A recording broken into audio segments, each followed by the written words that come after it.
Hey, my glamourize! Welcome to my YouTube channel, Glamour with Sibu. So, if you're new on this channel, make sure that you subscribe, hit that post notifications, and follow me on Instagram and on TikTok. Today's video is going to be about building your confidence through your identity. What's up? So, as we all know, I love this. I love this. I love this. Okay, I love this. Okay, so what we're gonna do today, I'm gonna show you how to do a basic makeup tutorial while I walk you through building your confidence and finding your identity. So let's get into it. Okay, so everybody, first things first, when we're doing our makeup, what do we start with? We need our tools, right? At this moment, you don't need to know the names of these tools. At this point in time, you just need to know how to use everything that I show you. The names we'll focus on later, okay? And these are our ingredients. Ingredients, okay? Ingredients. Do you see that? Okay. And obviously, my favorite, I never go a day without lip gloss. Okay. On today's tutorial, I'll just be doing basic makeup. Makeup you can find at any store. And this is a basic makeup tutorial for people who know nothing about makeup and just want to have a common everyday face beat, but you want people to be able to see that you have makeup on. Now that we've gotten that out of the way, let's talk about your identity. Okay? First things first, let's talk about your identity. What do people need when they're first working on their identity? One of the most important things into finding who your identity is to try to find what your values are, what your strengths, and what your beliefs are. That is the easiest way to find out who you are and where you fit in the identity spectrum. So let me specifically address your values. Your values, one common question you have to ask yourself: what is it that you stand for? And also, what do you believe in? So when we talk about what do you believe in, we talk about your spiritual beliefs. We talk about your spiritual beliefs. Like, do you believe in Jesus Christ? Do you believe in Allah? Do you believe in Buddha? Are you an atheist? And me personally, I believe that there is a higher power, right? I refuse to believe in the Big Bang Theory. I refuse to believe that there is no form of higher power in this world, and I just feel like people who don't believe in a higher power and just believe in science, I think that's stupid. Because in order for everything to come into being, there needs to be a higher power to create all of this. There's no way that just hydrogen atoms, I don't know, I've created this whole thing, like human beings and everything, like, come on. But anyway, Asikolap, what are your beliefs? Do you believe in God? Do you believe in Allah and whatnot? And also your political beliefs. Like, what do you stand for politically? For, like, for example, you know, Palestine versus the Jewish people. What is it? Israel, Palestine versus Israel. You know, like, what is it? Economic and political factors. What stands out for you? Where do you stand in all of this? Who do you believe is right? One thing about learning about your identity is that you need to be honest about these core values, and you need to be very unapologetic about them, okay? And now we're moving on to your passions. When we speak about passions, we talk about the things that make you feel alive, Okay, we talk about what are the subjects that you're interested in, what are your creative pursuits, what brings out your creativity. Maybe you like painting. For example, for me, one thing that I love makeup, okay? And here I am, you're watching my video, okay? I'm doing something that I love that has to do with creativity. Or maybe you like painting, you love doing art. For example, I am a public speaking facilitator, and so I also deal with helping children be better public speakers, right? And I'm also interested in drama, so I've found a way to participate in my local community in a drama group. Okay, so when I contour my nose, I like to just put my foundation like this first,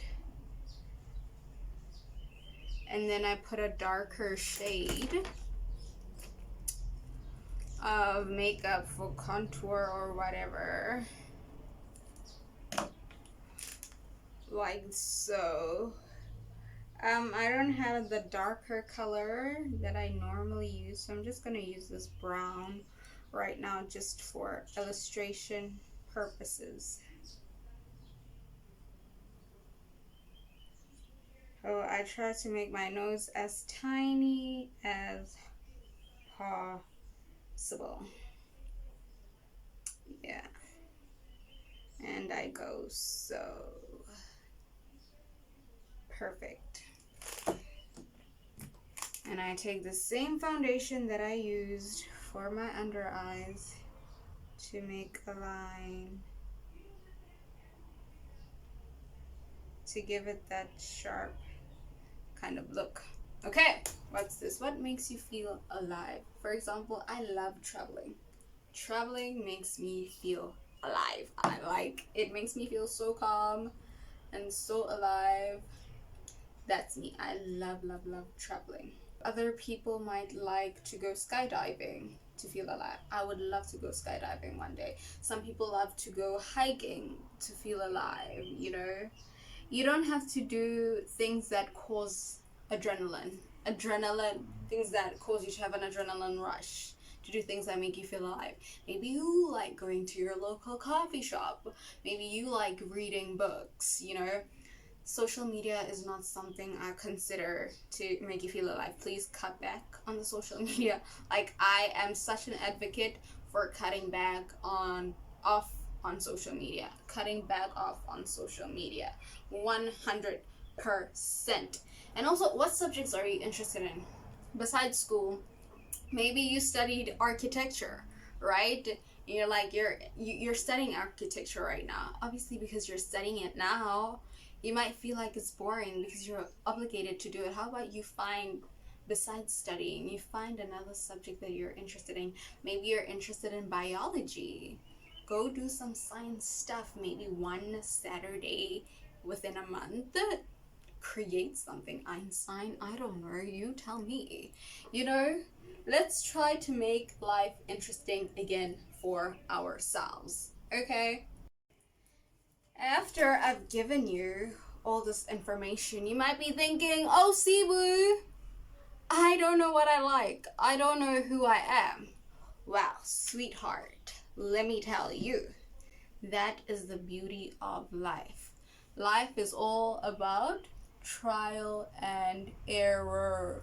We try things. We find out we don't like them. We go to the next best thing. You find out that you don't like it. You go to the next best thing, okay? There are so many next best things in the world. You like, very quickly, you're gonna find what you love. Guys, we have Google. We have Meta AI. Say Meta AI. Chat GPT. Hello. Perplexity. Say hello. Go there and search. What falls under passion? What beliefs can I believe in? What types of beliefs are there? And you go through all those beliefs, and the one that resonates with you, all the values that resonate with you, you go in that direction, okay? It's not that difficult. If you don't have any activities that you find fun, or if you're lazy, go to ChatGPT, Meta, or Perplexity and put in those words. What activities can I find for lazy people? There's literally something for everyone. Use the internet, okay? Use this technology that has been freely given to us, okay? And for example, also partake in subjects, right?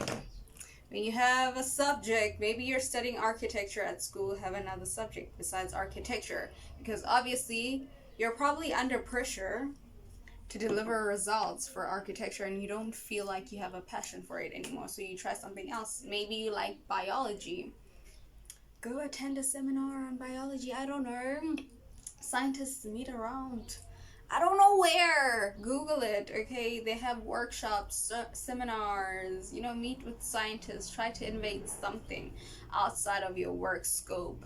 I like art, right? But I do not have a degree in art. I don't have any formal qualification in art. But because I have a set of skills that I have honed and worked on with regards to art, I am not a public speaking facilitator, right? Because I am passionate about that. And I also take a look at my community. What is it that my community needs? And I was like, I think my community needs a bit more of drama.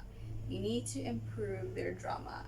Let me go to any school and offer my director skills. I'm not a director, but I'm trying something new.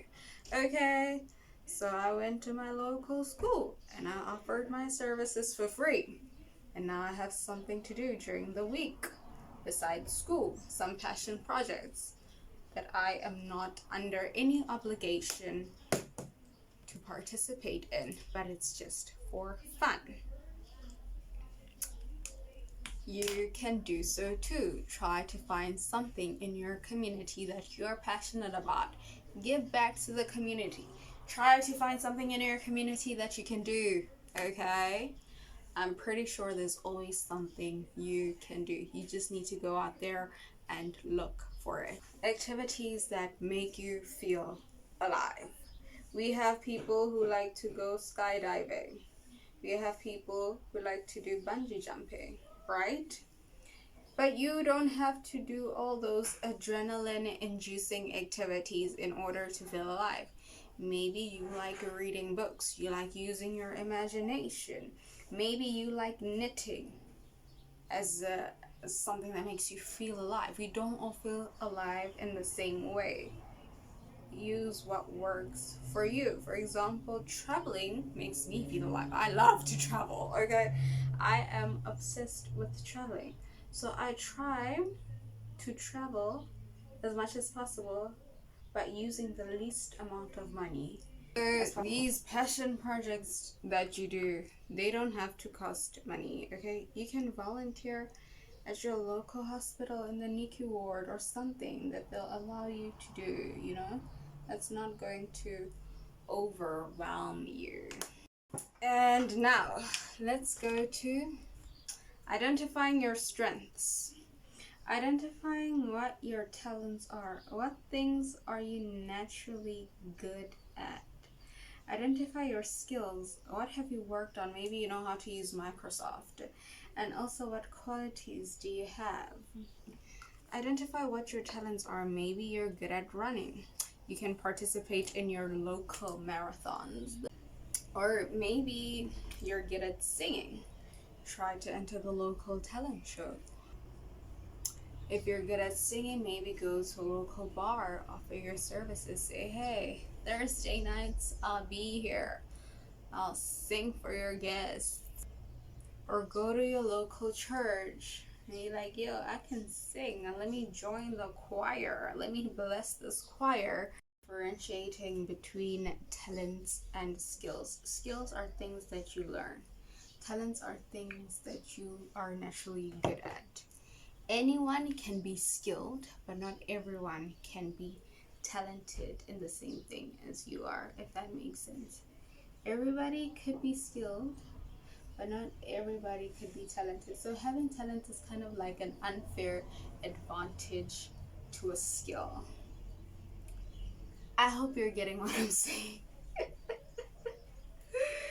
But yeah, if you have skills, maybe you have Microsoft Word or you're good at accounting, go to your local barber shop or something and be like, hey, can I offer my services to you guys? I'm good at Excel or I'm good at accounting. Let me help you with your bookkeeping, or let me help you organize some things. If you're good at organizing, try organizing, filing for certain companies in your area. Companies love volunteers. Don't be afraid to take your CV and go to a company and be like, do you need help with any of these things that I'm skilled in? And I'm telling you, they will not say no. And it's good for you. You get your experience. Even if you're not getting paid, you get to do something with your time, and then you also get to experience, and you also get to have experience for your resume. So it's a win-win. You can never lose. And also try to think of your personal qualities, like, are you an empathetic person? Or maybe you're extremely kind. Try to use that to your advantage, okay? Try to capitalize off of that when you're at work or when you're at school or something. Reflect on your life experiences. One thing that has helped me in my life is always looking back at the things that I've taken part in and writing down, did this help me in whatever I wanted to do? What has helped you become a better person? What has shaped you? What decisions have you made in the past that have shaped you into who you are today? Are there any decisions that you have made in the past that are maybe not beneficial to you today, but because you're holding on to them so much because they form a huge part of who you are? Why are you afraid of letting them go when they are detrimental to who you are right now? And also take a look at what accomplishments you have and what you're proud of, and reflect on that and write it down and try to do better than that. And also reflecting on what challenges you have overcome, that will help you so much in building your self-confidence and in knowing who you are, because that will also help you to see what your strengths are, and it will also be your guide to facing other challenges in life. One thing about life is that its challenges do not get easier, but your approach in implementation thereof does make facing life a bit easier. Consider the kind of relationships that you have, okay? Who are the people that You're dating? Who are the people that you're dating, okay? What type of people are you interested in? Huh? What is your type? Are they toxic or are they good for you? Who do you admire? Who do you look up to? How do you communicate with your loved ones? Also, consider those types of things when building your identity. Are you proud of the kind of communication that you've set up with the people around you? Maybe you'd like to be more interactive with your friends. Maybe you'd love to be more present. One thing I want to learn this year is to be more present and to be more interactive with my friends and all my loved ones. You know, trying to call them more, trying to ask them how was their day, how was their week, or how was their month, what are they up to, what are they passionate about in that moment, okay? And then we also have your social background and your heritage, your culture. Your culture, okay? For example, if you're Tswana, try to capitalize off of that. Ungum Tswana, man. Do research, Try to be prouder of your heritage. Do research on Tswana people. Who are Tswana people? What are Tswana people known for? Like I said before, participating in your community. Be an active member of your community.